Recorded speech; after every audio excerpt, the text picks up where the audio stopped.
Harleen Kaur, thank you so much for being with us here on ITV Gold. I hope you're doing well today. I am. Thank you for having me. I hope you're well too. Yes, of course. It was so important to have you on the show with us because it's important to discuss what is happening with the fashion industry while we're looking at COVID-19. So just starting this interview off, I have to ask you, if I was to, say the impact of fashion industry has been transformative, I'm sure you would agree with that. But what has been your personal experience with COVID-19 and having a brand which has to go across everywhere? Yeah, so we actually opened up our New York City showroom just last year in September is when we moved in, and we were just getting everything set up to launch that showroom for appointments and everything. And then COVID-19 happened, of course. So for us, it's been a little difficult in terms of getting people in for appointments because obviously we were shut down for, you know, like 3 months. So it kind of negated the need, I guess, for having that showroom. So we were having to do a lot of virtual consultations.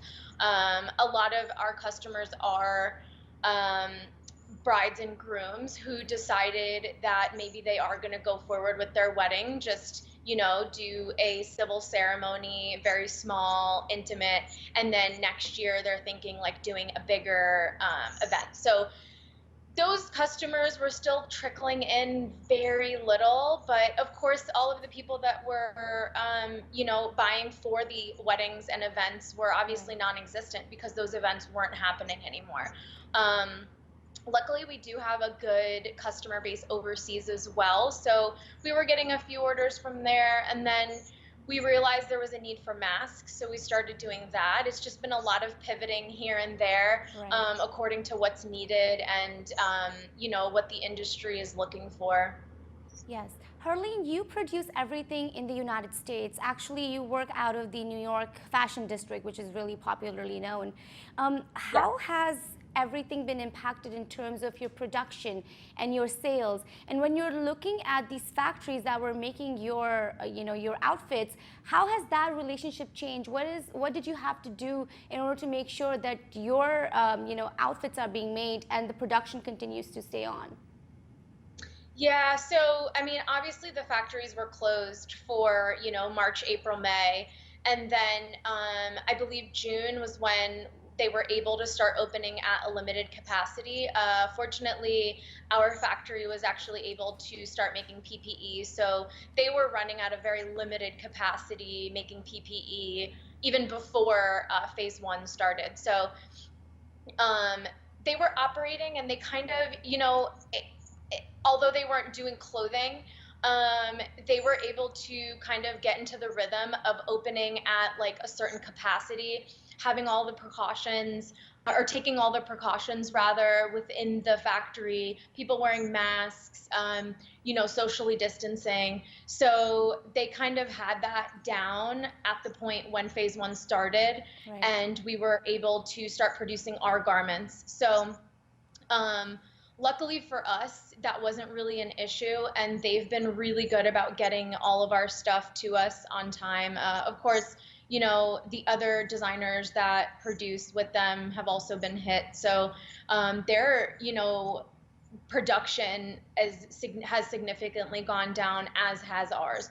So everybody's kind of struggling to just stay alive. As far as I know, a lot of other factories and garment industry companies that are within the New York City area have been struggling with the same thing. So everybody's kind of just trying to make the best of what's happening. And fortunately, even though they are working at a limited capacity, they're able to get our stuff our custom orders and our urgent orders out on time.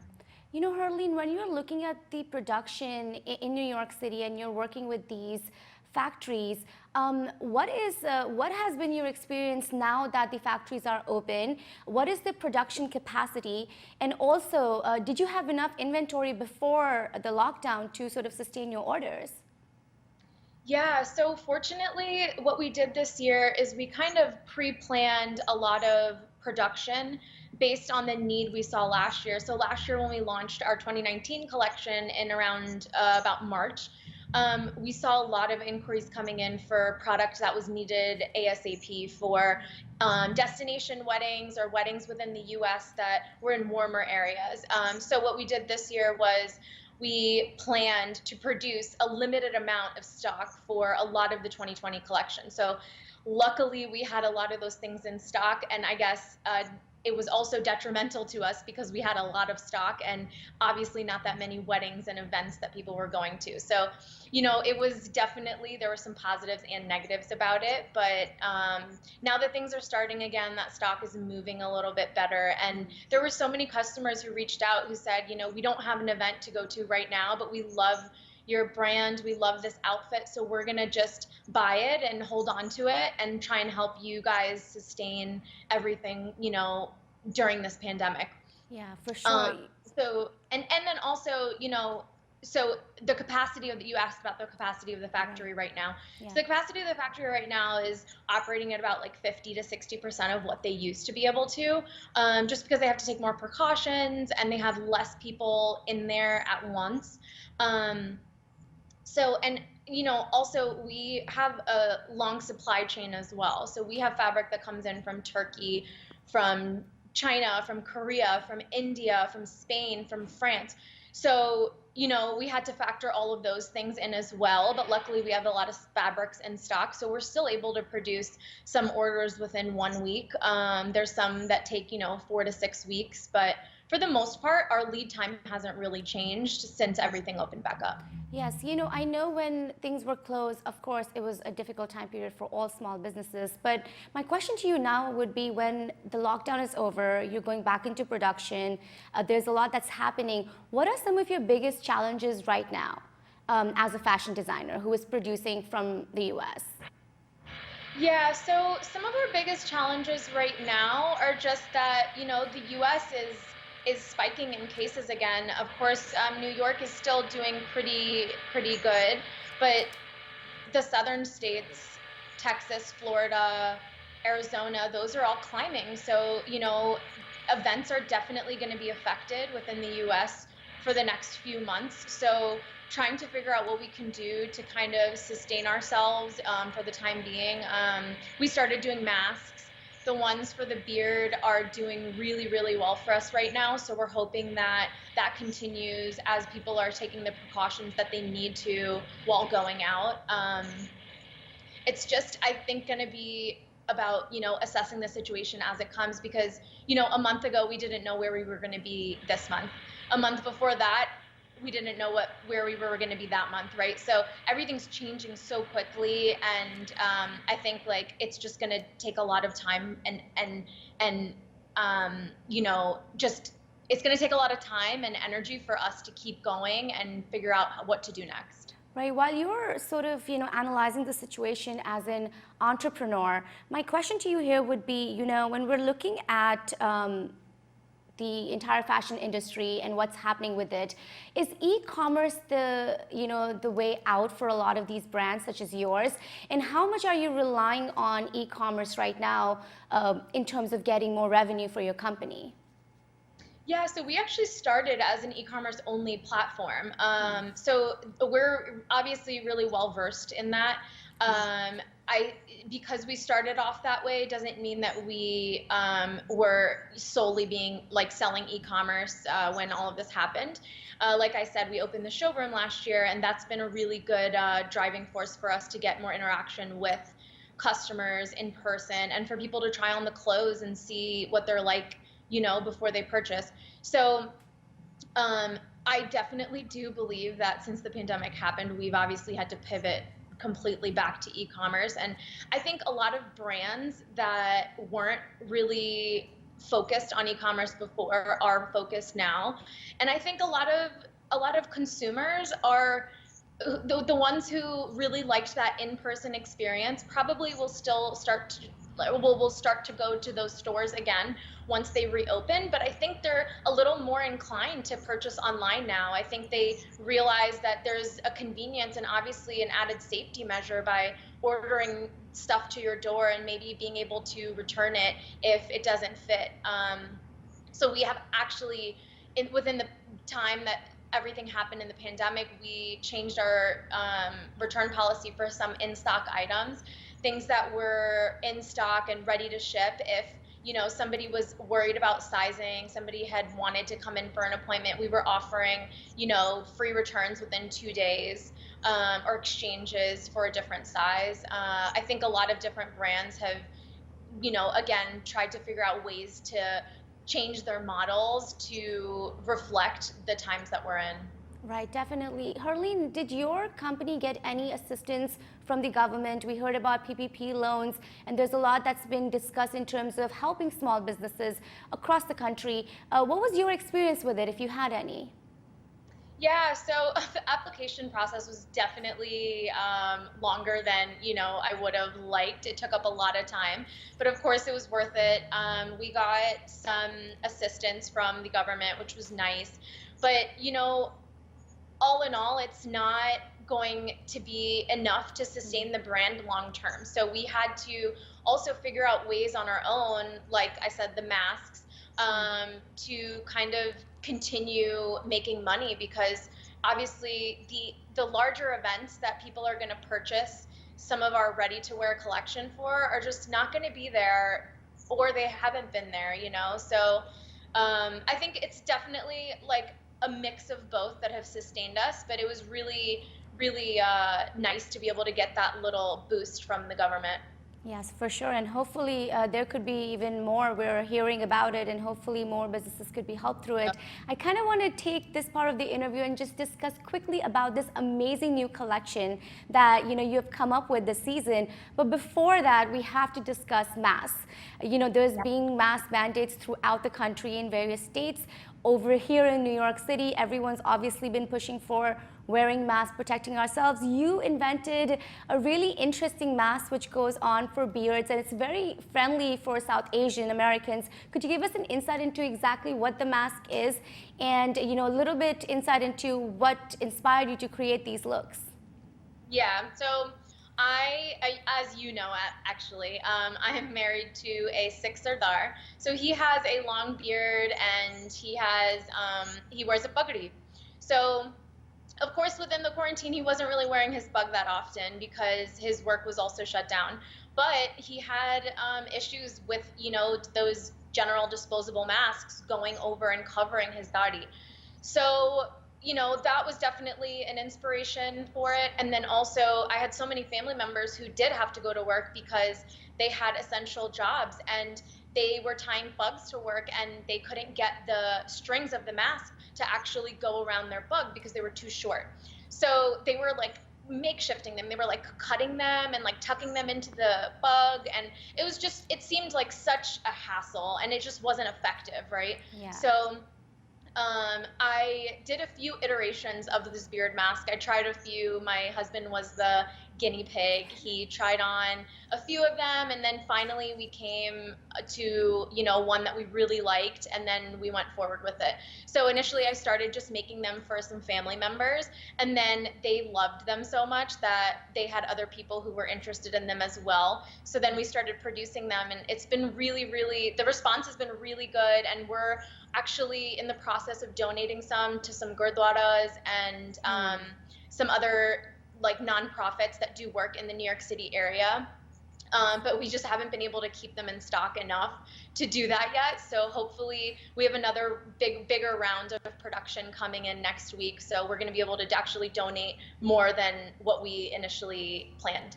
Yes, I have to ask you now about your collection because it's absolutely beautiful. It has a lot of patterns. There's a lot going on in it. Tell us a little bit about this new 2020 collection, and what inspired you to create the kind of patterns and sequences that we see on it, and also what are your hopes from this collection?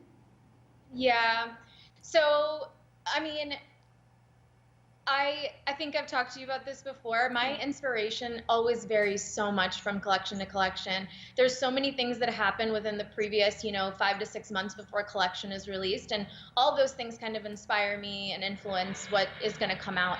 Um, in terms of the colors and the sequins and the fabrics, it's kind of twofold. Sometimes I go off of a fabric I find and then, adjust colors and pattern accordingly. And then sometimes I just think of some floral patterns or some type of motif that I really love and then design a fabric from scratch from there.